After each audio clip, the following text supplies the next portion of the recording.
Jason, how are you, sir? I'm good. Now, I'm good.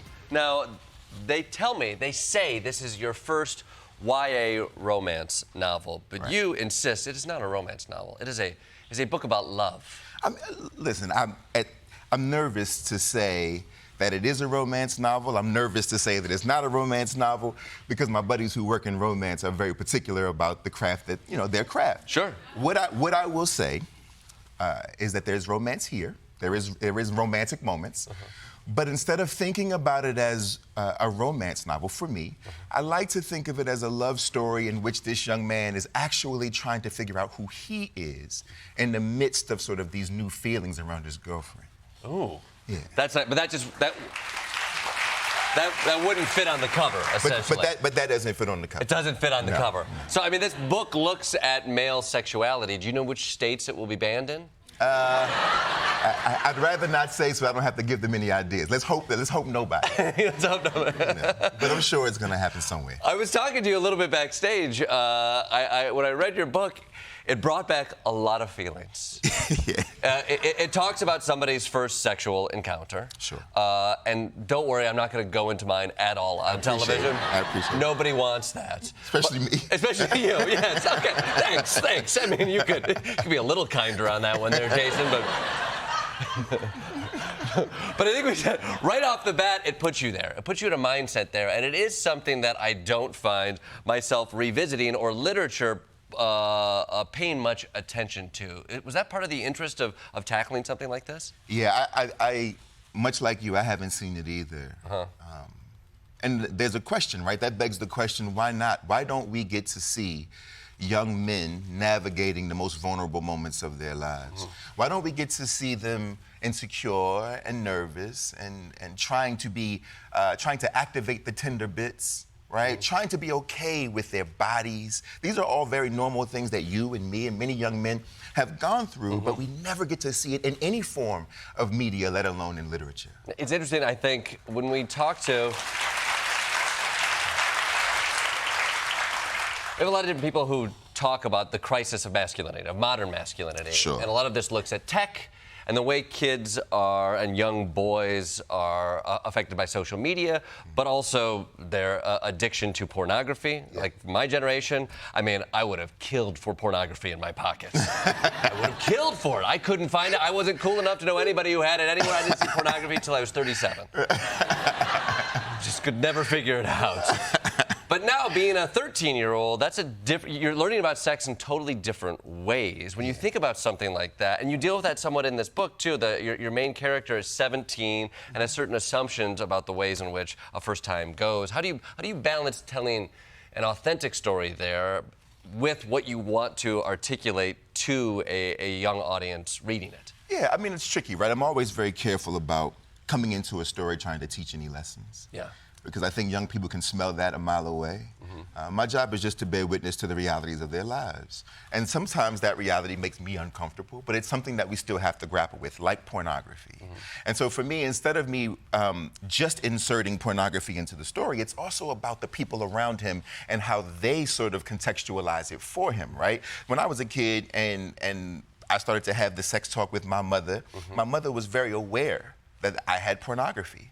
And my mother would say, hey, just so you know you have those tapes. And I'm like, oh, no, please. And she's like, no, I know they're there. And so what I want you to know, is it's just like any other movie, those are just actors. And the girls that you know are not those women, and you are not those men.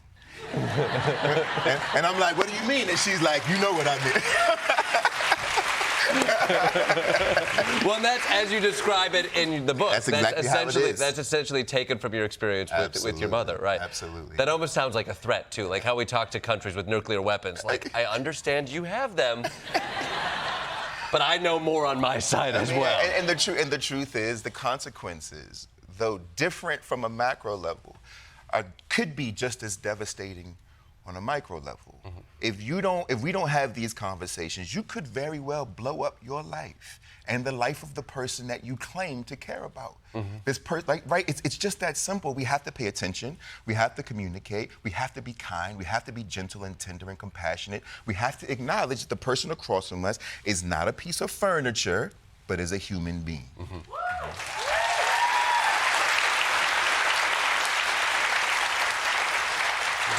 Don't go nuclear your first time, is what you're saying. You can't anyway. You can't anyway. No, you can prematurely explode. That is something that can happen. Did you go to literature? Like, my understanding is you were not a big novel reader. No. When you were youth, what hole do you think you're filling right there? Did you use literature in a way that was reflective of the experience you were having? Like, what are you trying to do within your writing to speak to this younger generation? I mean, I think if I'd have had this book as a kid, I would have read it. Yeah. Right, but this isn't the literature that was given to me when I was young. I mean, we're probably close to the same age. I mean, back then look, we're coming up on the 100th anniversary of The Great Gatsby.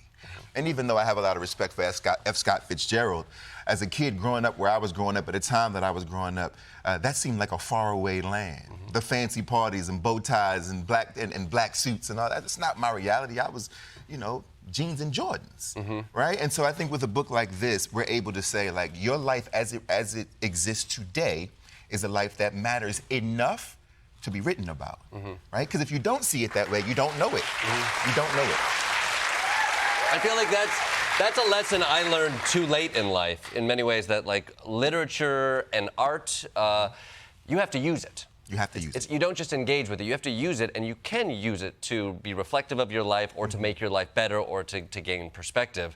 I'm curious, seeing yourself reflected at an early age is important. Now that you've grown older, do you seek out literature? What do you read now? Are you looking for things that are reflective of your life, or are you looking for experiences that are outside of it? It's different. It's different, and I work in this field too, so it's a little different in general. I mean, for me right now, I'm always looking for. I look at literature these days like I look at abstract art, right? I want to stand in front of it and see if it makes me feel something, whether I understand it or not, right? And so a lot of the times I'm reading, experimental works or things that I deem to be experimental, like Ali Smith's novels, or I've just been going over all these Mary Oliver poems to see if there's something there that resonates with me, something that bonds itself to my psyche, to my subconscious, something that I can walk around with and live with, language that can live in the body so that it might change the way I move through the world. That might not always be, a story about me. That might be a story about someone living across the world going through a very difficult time. But I can still sit with that and live with that. And because I can ingest it, I can use it to make myself a better person. I love that. I love that. You're not only write, you also teach, and you've also spent a decent amount of time going to schools, interacting with the youth. As somebody who perhaps understands them or has a view into their experiences more than the average adult, do you have faith? Are they gonna pull this one out? Are they gonna help this generation who's f***ing everything up?